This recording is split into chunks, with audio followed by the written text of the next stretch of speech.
Livre de l'Apocalypse. Chapitre 10.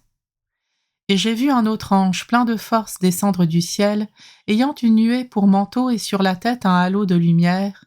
Son visage était comme le soleil et ses jambes comme des colonnes de feu. Il tenait à la main un petit livre ouvert.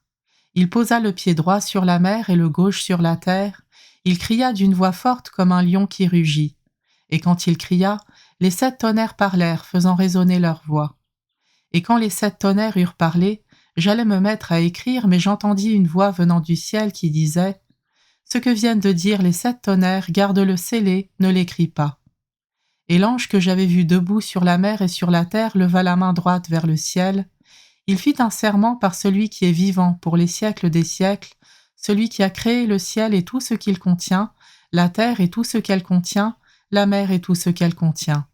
Il déclara « Du temps, il n'y en aura plus.